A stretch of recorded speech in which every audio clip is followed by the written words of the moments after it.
നമസ്കാരം, ആനന്ദ് ഇന്റർനാഷണൽ ന്യൂസിലേക്ക് സ്വാഗതം. പ്രധാന വാർത്തകൾ. ഞാൻ BS രാജേഷ്. റഷ്യൻ ഉക്രൈൻ വെടിനിർത്തൽ ചർച്ചകൾ പരാജയം, വിജയിച്ചത് പുടിൻ. ഇരുപക്ഷവും 1000 യുദ്ധ തടവുകാരെ വീതം കൈമാറാൻ ഒടുവിൽ സമ്മതിച്ചോ? വെടിനിർത്തലിനോ സംഘർഷം ഒഴിവാക്കുന്നതിനോ ഇസ്താംബുൾ ചർച്ചകൾ വിജയം കണ്ടുമില്ല. ഡൊണാൾഡ് ട്രംപിന്റെ കുടിയേറ്റ നയങ്ങൾക്ക് തിരിച്ചടി നൽകി US സുപ്രീം കോടതി. 18ാം നൂറ്റാണ്ടിലെ യുദ്ധകാല നിയമപ്രകാരം വെനിസ്വേലക്കാരെ നാടുകടത്താനുള്ള താൽക്കാലിക തടസ്സം നീക്കം ചെയ്യണമെന്ന ട്രംപ് ഭരണകൂടത്തിന്റെ അഭ്യർത്ഥന നിരസിച്ച് സുപ്രീം കോടതി. ഇന്ത്യ റാവൽപിണ്ടി ആക്രമിച്ചെന്ന് ഒടുവിൽ സ്ഥിരീകരിച്ച് പാകിസ്ഥാൻ. റാവൽപിണ്ടി നൂർഖാൻ വ്യോമത്താവളം ഇന്ത്യ ആക്രമിച്ചെന്ന് പാക് പ്രധാനമന്ത്രി ഷഹബാസ് ഷെരീഫ്. അതേസമയം അഫ്ഗാൻ ട്രക്കുകൾക്ക് വേണ്ടി മാത്രം ഇന്ത്യ പാക് സംഘർഷത്തിൽ നടച്ച അട്ടാരി വാഗ അതിർത്തി തുറന്നുകൊടുത്തു. പാകിസ്ഥാനെ ലോകത്തിന് മുന്നിൽ തുറന്നുകാട്ടാനുള്ള നയതന്ത്ര സർവേഷണ സംഘവുമായി ഇന്ത്യ തുടക്കം കുറിക്കുന്നു. US-ലേക്കുള്ള സംഘത്തെ ശശി തരൂർ നയിക്കും. യൂറോപ്പിലേക്കുള്ള സംഘത്തെ മനീഷ് തിവാരി നയിച്ചേക്കും. തിങ്കളാഴ്ച നടക്കുന്ന UK-EU ഉച്ചകോടി യൂറോപ്പുമായുള്ള ആഴമേറിയ പങ്കാളിത്തത്തിലേക്കുള്ള ചുവടെന്ന് ചാൻസലർ റേച്ചൽ റീവ്സ്. US-ൽ ഒന്നിലധികം സംസ്ഥാനങ്ങളിലെ ശക്തമായ കാറ്റും കഠിനമായ കാലാവസ്ഥയും മൂലം ദശലക്ഷക്കണക്കിന് അമേരിക്കക്കാർ ദുരിതത്തിൽ. വെള്ളിയാഴ്ച സെന്റ് ലൂയിസിൽ വീട്ടിയടിച്ച ശക്തമായ ചുഴലിക്കാറ്റിൽ 4 മരണം. വാർത്തകൾ വിശദമായി. റഷ്യയും ഉക്രൈനും തമ്മിൽ വലിയ തോതിലുള്ള തടവുകാരുടെ കൈമാറ്റത്തിന് സമ്മതിച്ചെങ്കിലും വെടിനിർത്തലിനോ ഇനി അങ്ങോട്ടുള്ള സംഘർഷം ഒഴിവാക്കുന്നതിനോ ഇസ്താംബൂളിൽ നടന്ന ചർച്ചകൾ വിജയം കണ്ടില്ല. 2 മണിക്കൂറിൽ താഴെ മാത്രം നീണ്ടുന്ന ചർച്ചകളുടെ ഒരേ ഒരു വ്യക്തമായ ഫലം ഇരുപക്ഷവും 1000 യുദ്ധ തടവുകാരെ വീതം കൈമാറാൻ സമ്മതിച്ചു എന്നതാണ്. ഉക്രൈനെ സംബന്ധിച്ചത് സംഘർഷത്തിലെ ഏറ്റവും വലിയ തടവുകാരുടെ കൈമാറ്റം. ഉക്രൈനും യൂറോപ്യൻ സഖ്യകക്ഷികളും ചർച്ചകൾക്ക് മുൻ വ്യവസ്ഥയായി ആവശ്യപ്പെട്ട 30 ദിവസത്തെ വെടിനിർത്തൽ അംഗീകരിക്കാൻ വിസമ്മതിച്ച പുടിൻ്റെ വിജയം കൂടിയാണിത്. 2022 ശേഷമുള്ള ആദ്യത്തെ നേരിട്ടുള്ള സമാധാന ചർച്ചകളിൽ ഒരു വഴിത്തിരിവിലും ഇരു രാജ്യങ്ങൾക്കും എത്താനുമായില്ല.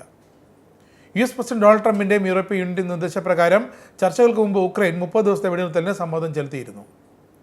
ഉക്രൈൻ പരമാധികാരത്തിന്മേലുള്ള കടുത്ത നിയന്ത്രണങ്ങൾ ഉൾപ്പെടെയുള്ള പരമാവധി ആവശ്യങ്ങളിൽ തങ്ങൾ ഇപ്പോഴും ഉറച്ചു നിൽക്കുന്നതായി അറിയിച്ച റഷ്യ ഇത് നിരസിക്കുകയായിരുന്നു.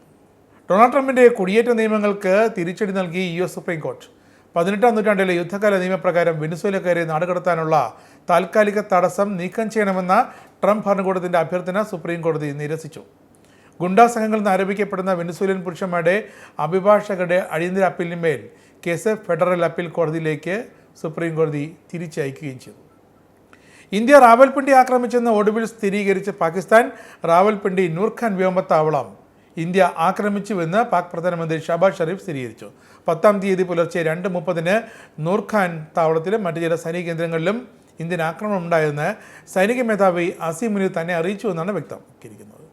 ഇതാദ്യമായാണ് തങ്ങളുടെ വ്യോമത്താവളങ്ങൾ ആക്രമിക്കപ്പെട്ടുവെന്ന് പാകിസ്ഥാൻ സമ്മതിക്കുന്നത്. അതേസമയം അഫ്ഗാൻ ട്രക്കുകൾക്ക് വേണ്ടി മാത്രം ഇന്ത്യ പാക് സംഘർഷത്തിൽ നടച്ച അട്ടാരി വാഗ അതിർത്തി തുടർന്നു. പാകിസ്ഥാനെ ലോകത്തിന് മുന്നിൽ തുറന്നുകാട്ടാനുള്ള നയതന്ത്ര സർവേഷണ സംഘവുമായി ഇന്ത്യ തുടക്കം കുറിച്ചു.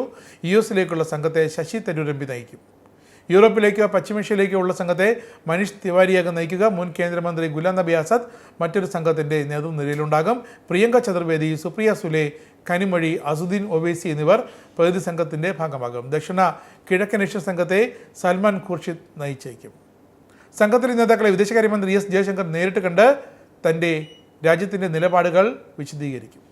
തിങ്കളാഴ്ച നടക്കുന്ന UK-EU ഉച്ചകോടി കൂടുതൽ ആഴമേറിയതും തുടർ പങ്കാളിത്തത്തിലേക്കുള്ള ചുവടുവയ്പുമാണെന്ന് ചാൻസലർ റേച്ചൽ റീവ്സ്. ചർച്ച ചെയ്യുന്നതിനപ്പുറം യൂറോപ്പുമായി കൂടുതൽ അടുത്ത ബന്ധം സ്ഥാപിക്കാൻ UK സർക്കാർ ആഗ്രഹിക്കുന്നുവെന്നും റീവ്സ് അഭിപ്രായപ്പെട്ടു.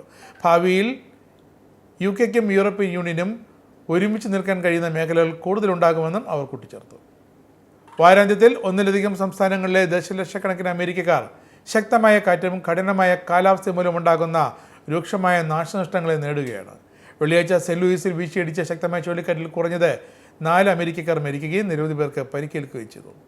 നാഷണൽ വെതർ സർവീസിൻ്റെ മുന്നറിയിപ്പ് അനുസരിച്ച് ഈ വാരാന്ത്യത്തിലും കുറഞ്ഞത് അടുത്ത ചൊവ്വാഴ്ച വരെയും US-ലുടനീളം കനത്ത മഴയും കാറ്റും അസാധാരണമായ താപനിലയും തുടരും.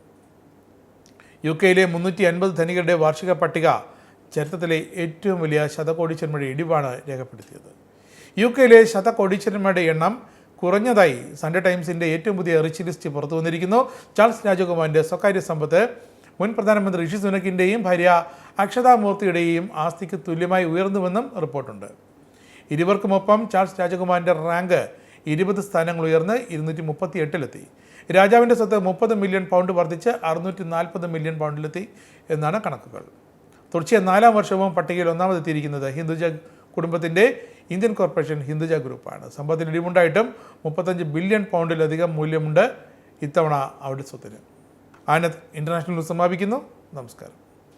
നിങ്ങൾക്കും ആനന്ദ് മീഡിയയുടെ പ്രേക്ഷകരിൽ ഒരാളാകണ്ടേ? യൂറോപ്പിലും US-ലും ആഫ്രിക്കയിലും അടക്കം പ്രവാസികൾ ഉള്ളയിടങ്ങളിലൊക്കെ ജനപ്രിയ ചാനലുമായി ആനന്ദ് മീഡിയ ഒപ്പമുണ്ട്. ഏഷ്യാനെറ്റ് ഫ്ലവേഴ്സ് അടക്കം നിങ്ങളുടെ വിരൽത്തുമ്പിലെത്തും. ആദ്യം റോക്കു ബോക്സ് സ്വന്തമാക്കുക. അതിൽ നിന്നും ആനന്ദ് മീഡിയ ആപ്ലിക്കേഷൻ ഡൗൺലോഡ് ചെയ്യുക, ഇൻസ്റ്റാൾ ചെയ്യുക. എന്നിട്ട് 020-858-66511 എന്ന നമ്പറിൽ ഞങ്ങളുടെ കസ്റ്റമർ കെയറിൽ ബന്ധപ്പെടുക. അല്ലെങ്കിൽ +91 735 660 3747 എന്ന നമ്പറിൽ വാട്സപ്പ് ചെയ്യുക. ആനന്ദ് മീഡിയയുടെ സേവനങ്ങൾ സ്വന്തമാക്കുക.